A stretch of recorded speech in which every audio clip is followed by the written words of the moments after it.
Welcome to the third lesson in my little series on right hand fingering. So this is not so much a technique lesson so much as a discussion about what fingers we use in the right hand when we're playing our pieces. And the first video we did was all about studying technique exercises and technique books to learn good right hand habits, to become efficient at right hand fingering, and to learn what works really well so that you can apply it to situations in your repertoire and feel confident that it is a good fingering and that you're able to play it well. In the second video, we looked at some specific situations and talked about applying a concept of fingering and the technique and then the musical result. And so it's kind of all mixed up a little bit, right, with a variety of variables that need to be considered. So that was just a little bit of a discussion. Of course, very brief. There's thousands of considerations. Today's video, we're going to focus on something different. We're going to focus on rest strokes and free strokes and some of the reasons why we might choose one over the other. And it's a very complicated topic, partly because it's wrapped up in personal preference. So some players prefer free stroke over rest stroke. So that's one issue. There's musical considerations. So the two strokes can affect the way the music sounds. And that's very important because every piece is different. So therefore there's millions of variables just considering the piece, right? And then there's other considerations such as like security, using rest strokes, for example, to build security in your playing, and we'll talk about that. And there's also ways of practicing with certain strokes as opposed to performing with them. So that's a whole nother thing. And then there's a number of like misconceptions about the two strokes. And then there's a whole nother thing, so like 6 things, about what level you're at. So maybe if you're a beginner player, you're going to be using rest strokes and free strokes differently than an advanced player. So clearly, if you have 6 things feeding into a topic like this, and there's more than 6, there's probably 7 or 8 or a billion, but if you have all these things feeding into a topic, the topic becomes very, very confusing to talk about because there's thousands and millions of variables. And so in this video, I cannot tell you which one to use. However, that said, we can talk about it. And I think if you take lessons from a teacher, especially multiple teachers, over the years, you'll become confident when to use them and when not to use them, and what your personal preferences are, what the preferences of others are, what the result will be when you use them. And so you can become very informed. And so this video can only be just a little tiny taste of years of experience, right? So I'll give you a little taste of the discussion, and then it's up to you to go through the process of applying it to pieces and discovering when it works and when it doesn't work. Because there's no skipping that step. We can't skip steps. It takes a long time to become good at music and confident or just confident in music and confident about the choices that we make. So let's start off with just a quick definition of rest stroke and free stroke. So free stroke is when we move our fingers in towards the palm, right? So they don't rest on the string below, they just move in towards the palm just very naturally.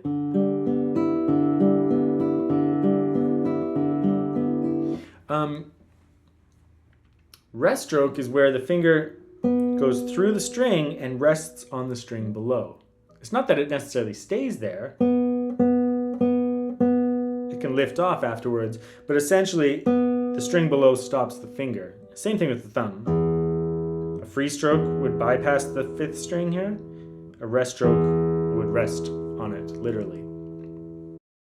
Let's talk about next about a real classic definition of when to use rest strokes and free strokes. And I have some issues with this, but I'll talk about that afterwards.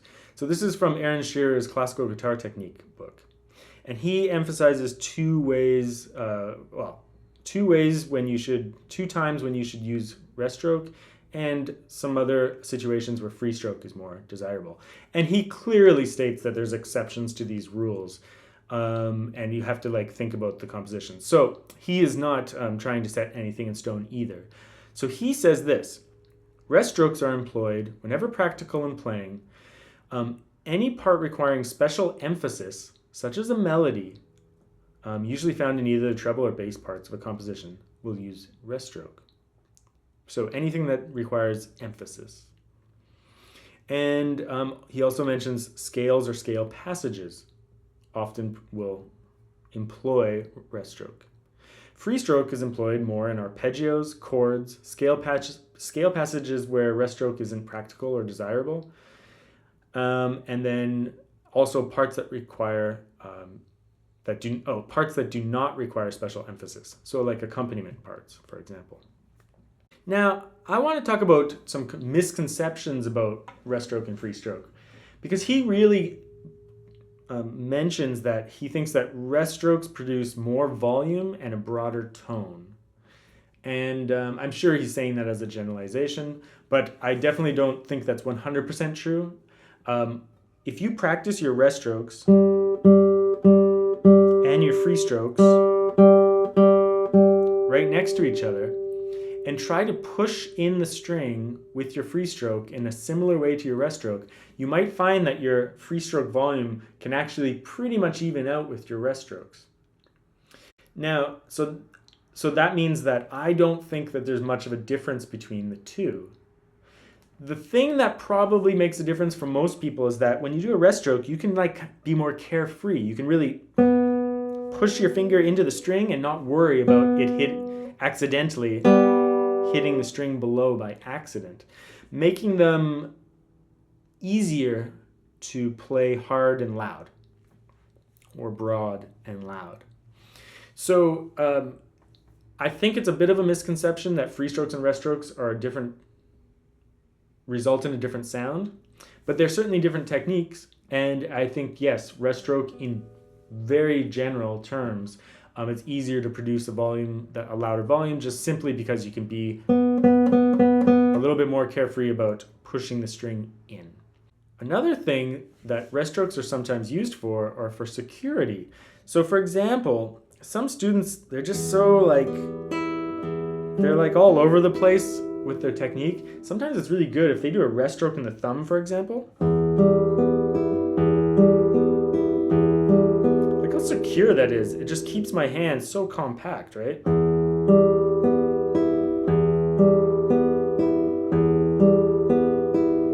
it really keeps everything secure. And if you're a nervous player, if you get nervous when you perform, having a secure hand position can be really, really useful. So it can be used for security purposes and for just also tightening up and economizing the movement in your hand, so there's less movement in your hand. Even with rest stroke. Sometimes free stroke, you'll see beginners go like this. And that's so bouncy, right? It's so bad. It's I just tell them rest this here and learn to dig into the string with minimal movement. So I think rest strokes can be used to teach students a lot of things. Also, I teach my students rest strokes primarily so that they can practice their free strokes and try to get a similar volume. It kind of teaches you how to push the string into the guitar rather than up and away or something like that. If a student has been trained poorly or hasn't quite got the point yet, rest strokes can be useful for that. But that's kind of getting into teaching. Let's talk about pieces. So the idea of emphasizing notes, that goes along with his idea that, Shear's idea that rest strokes are louder, right? So let's talk about this. I use rest stroke a lot when I'm performing ensemble music, partly for that carefree volume.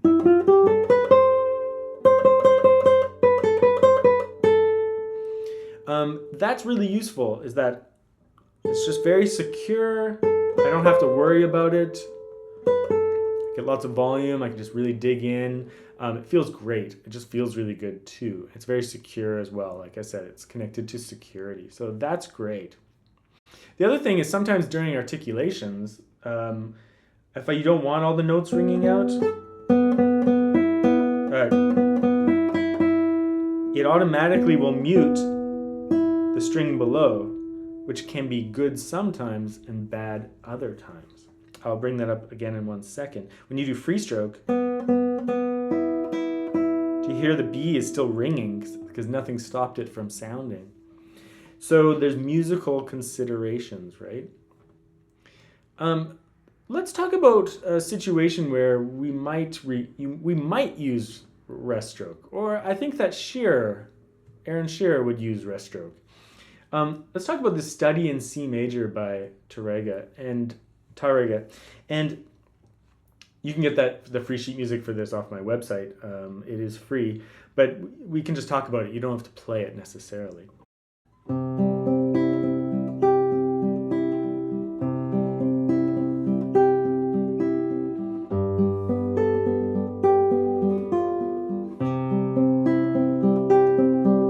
Etc. So this is an arpeggio piece, but there's this melody.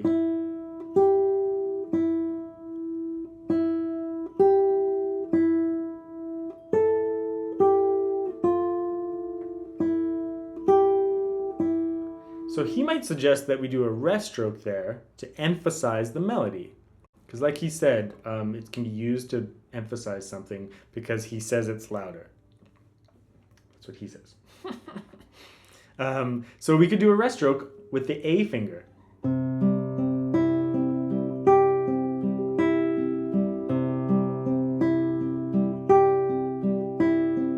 And it does work fairly well. It's like you can really dig in. Now what's the disadvantage to using it though? Because that's kind of the more important question. It's like, yeah, use rest stroke all you want, whenever you want, unless there's a reason not to, or, well, there can be reasons to do it, and then there could be negative consequences. I think in this piece, the negative consequence is that it mutes out the second string. So this is a C on the second string. And as soon as I play that upper note, C's gone, it's muted. Now, maybe it doesn't matter in this piece. Maybe you can't really hear the C ringing for that long and you want the melody emphasized anyway, so maybe none of it matters. But I think it does a little bit. I think that it's a little bit more smooth with free stroke. But I'm really splitting hairs. It's a really tight situation where maybe no one could even tell. But I'll tell you one thing that I do with my students is I'll have them practice it with rest stroke. If you practice it with rest stroke, rest, rest, rest, it might encourage this finger to consider a deeper stroke with that note. The muscle memory of doing a deeper stroke with that finger might encourage you, when you switch back to free stroke, to emphasize it more. So you practice it a whole bunch with rest stroke. And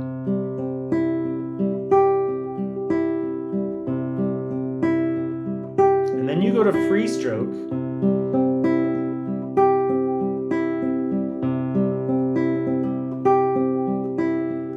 And suddenly you feel like, oh yeah, that feeling of the rest stroke remains in my finger. So it becomes an incredible practice tool. So that's where I meet Shearer at least halfway, in the sense that I think using it as a practice tool is incredibly useful in a piece like this, because this is a piece where it's debatable whether you would want to use rest stroke on the top note or not. So we're not talking about we're playing a Spanish piece in a very Romero style or something, and you have clearly a rest stroke type of sound, and it's totally appropriate and no one would question it. This is a piece where we might question the use of it, and so those are just some reasons why you might use it or might not use it, and then another reason why you might practice with it in order to gain some insight into the technique. But I think the most important thing there is that when you do a rest stroke, you're going to mute the string below, and so it just becomes less practical sometimes. especially when you want everything to just sustain kind of endlessly, then you're probably want to go with free stroke in those situations. Another part of this piece that could use rest stroke is with the thumb.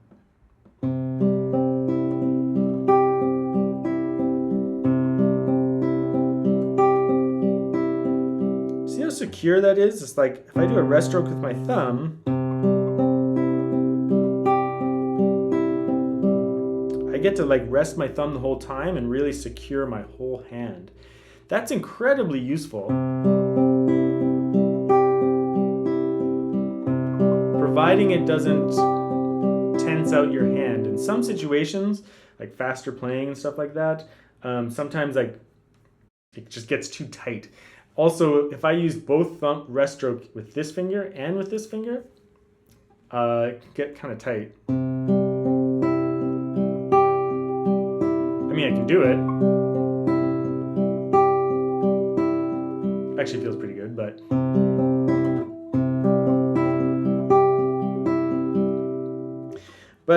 then it starts to get like pretty tight with those outer fingers, and then you have only these fingers doing free stroke. So, but that would be a great consideration. If a student is not getting much volume out of their bass and their right hand is kind of like bouncing around, it's unstable, that would be a great opportunity for the student to use a rest stroke in the thumb and free strokes in the fingers, or a rest stroke in the thumb and a rest stroke in the A finger. But Shearer's right in the sense that like you wouldn't want to do it with the accompaniment notes. There's no reason to do that. Really mutes everything out, and not very desirable musically speaking. So let's just sum up a couple of things here. So I personally use rest stroke a lot in ensemble music. When there's a single line melody, I use rest stroke a lot there because I think it's very comforting. It's very secure. Usually when there's a whole bunch of other instruments, I want to be loud too, so that's useful in terms of carefree throwing your finger into that string. I also use it a lot for bass security.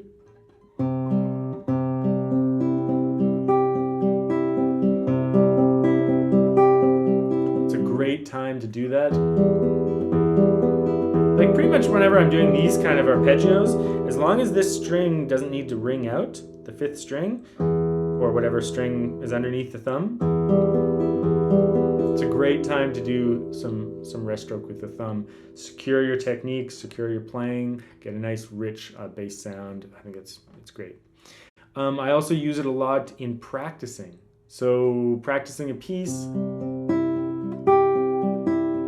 in order to get a deep stroke out of that finger, and for the muscle memory to remember that deep stroke and apply it even when I switch back to free stroke. So those are some like super generalizations. When I think about the things that Shearer said in that list, I think he's right. I think there's everything he said was true and it was good. But the only thing that I mentioned as well is that there's some misconceptions about how much louder or different tone your free strokes are. I think today's players, their free strokes have become much stronger and more equalized with their rest strokes. So I think that's at least a consideration. And I think also it depends where you are in your level. I used to play with a lot of rest strokes, and now I don't. I play much more with free stroke just because I'm more comfortable with my technique. I'm more accurate. I don't make as many mistakes. I'm not as nervous when I perform. And I also feel like I've thickened up my free stroke sound. And so I tend to play a lot with actually just free stroke. But I do use rest strokes in my practicing a lot. And I definitely maintain them in my technique practice so that when I do have to employ them in a piece, that I haven't forgotten how or something, right? And of course, certain pieces I use them a lot and other pieces I don't. If it's like a heavy sounding Spanish piece or flamenco piece or something like that, then yeah, lots of rest stroke everywhere. Something punchy that doesn't need to be all ringing out. In some modern repertoire, though, I find like a lot of the rest strokes, like depending on the texture, if it's supposed to be really sustained, especially, I try to avoid them on occasion. So I hope that discussion was kind of helpful to you in just in terms of implanting some ideas into you. And but like I said, it takes years to discover really how specific you're going to be about that in relationship to the piece you're playing and where you're at, and just how appropriate it is. And that's why it's so important to study with good teachers, because those teachers will tell you what to do time and time again, and that will help you to inform you, at least to inform you to say like, teacher so and so always used rest stroke here, and then you study with another teacher, and teacher so and so number two always used it in this context or that context. And so knowing that and becoming confident with it is the next step for you. If you're watching this video looking for answers, it's going to be much more discussion about ideas.